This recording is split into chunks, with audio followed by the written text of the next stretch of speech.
My dear friends, in life, I am sure all of us, in the journey of seeing the world as it is, we have heard people say that this whole life is very unfair. The entire universe is full of injustices.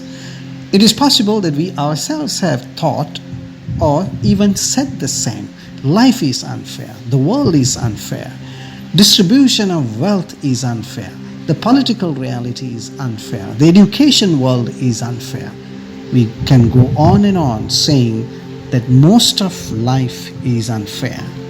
Not only that, we have said that, we have heard it, and we in fact live with this criticism.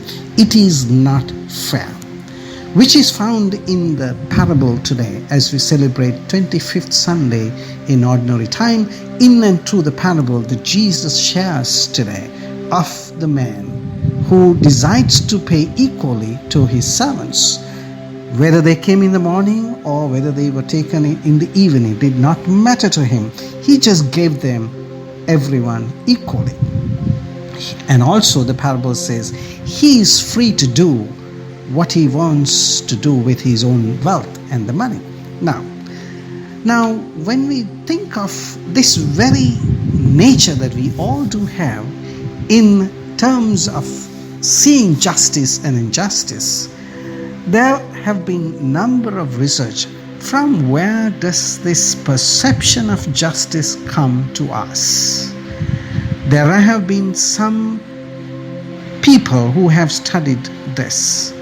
They are basically from those who have studied animal behaviors, like the behavior of monkeys, behaviors of rats. Now, one of the outstanding research findings was to the primatologists. They studied primates like the monkeys. The research was very simple. We had two monkeys.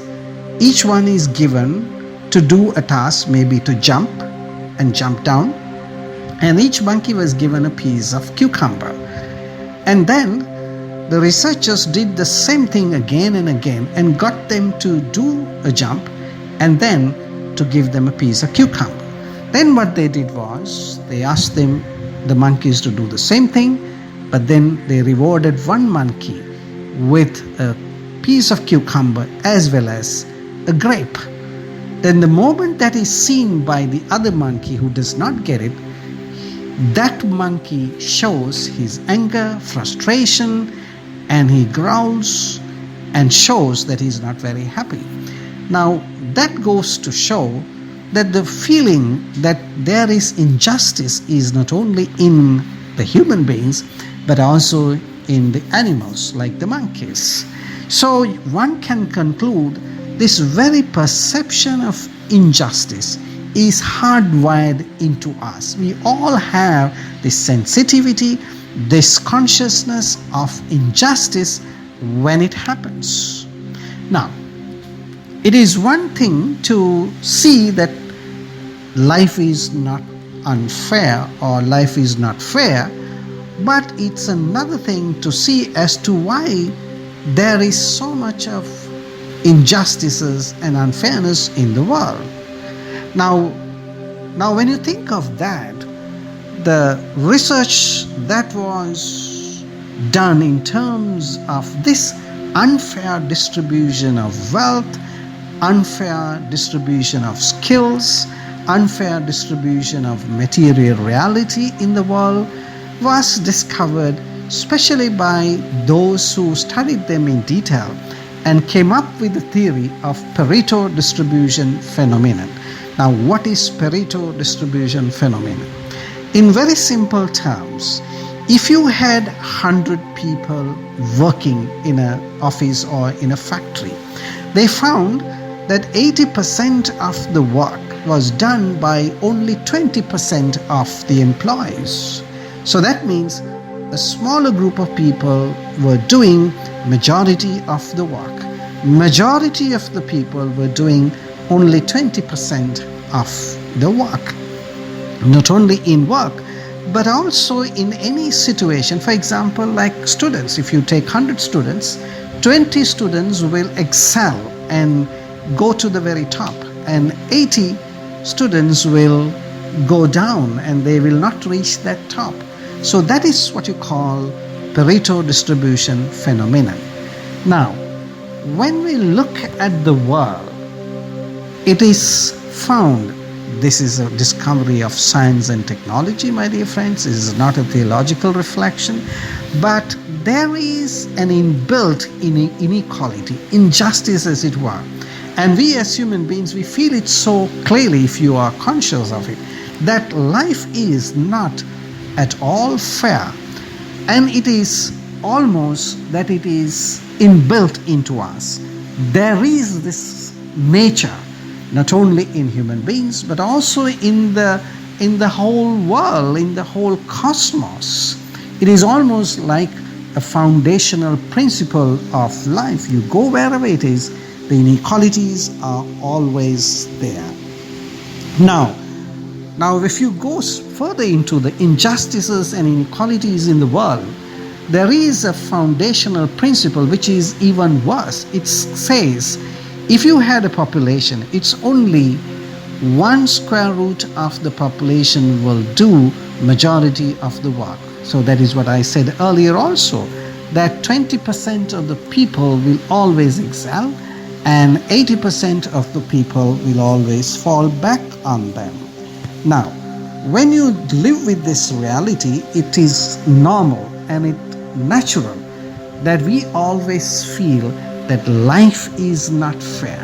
Now, the end result is that we try to criticize this and we often find fault with it. That is how, in a macro level, that there is this whole question of socialism, which says equality has to be somehow made possible. So therefore, everyone gets equal opportunities, equal wealth, equal education, equal access to the services in life. That's socialism. Also, on the other opposite of the spectrum is capitalism, where they say it is all right that only few people have all the wealth. That's how the world has to run. That is how the world is. Now, it is, of course, not exactly the diagnosis of the problem, because neither socialism nor capitalism answers all our problems because of, as the scientists say, because of the Pareto distribution phenomenon. It is there. It is in us. Now, that is exactly why Jesus, in this question of inequality and injustice, he brings out a very strong point for our reflection. That is, it is what it is, but do not compare yourself with the others.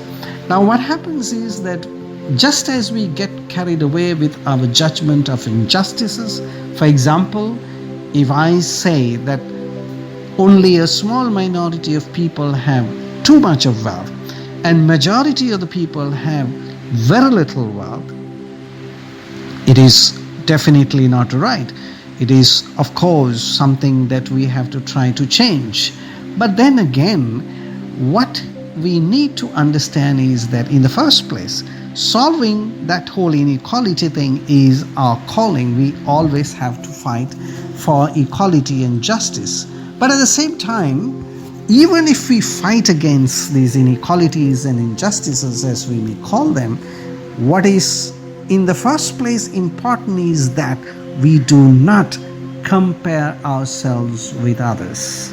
So the moment we compare ourselves, then we become angry, when we become hateful, then we become resentful, and we work from a point of view of anger.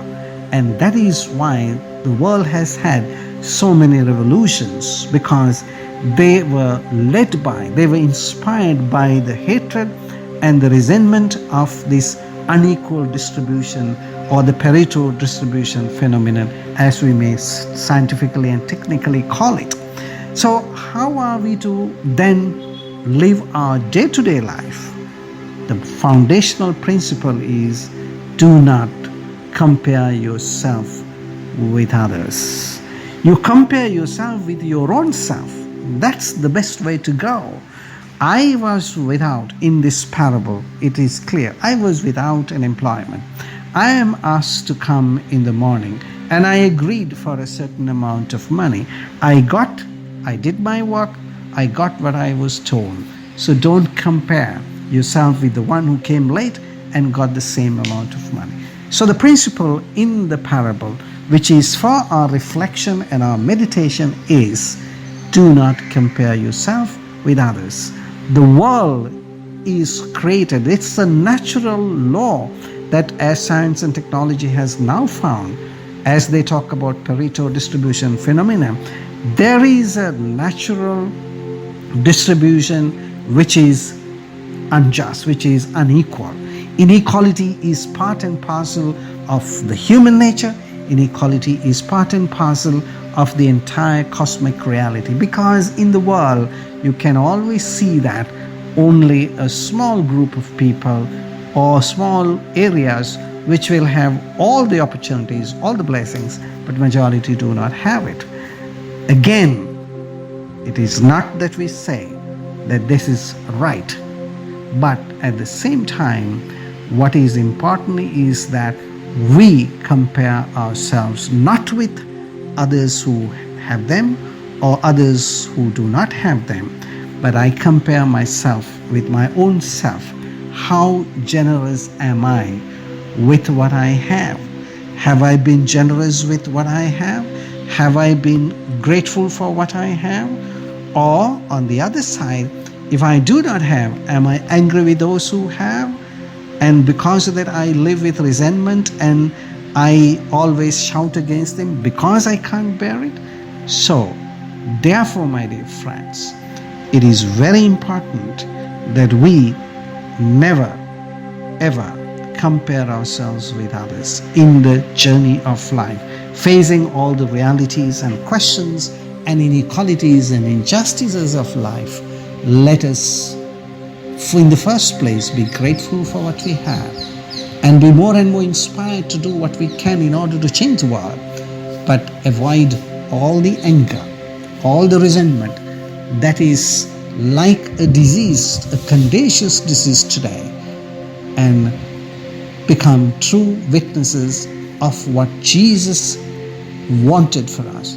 Let's always work for justice, but never be driven by anger or animosity or jealousy. Let it be driven by my own commitment to do what is right and what is necessary here and now, so that we become true builders of God's kingdom on this earth.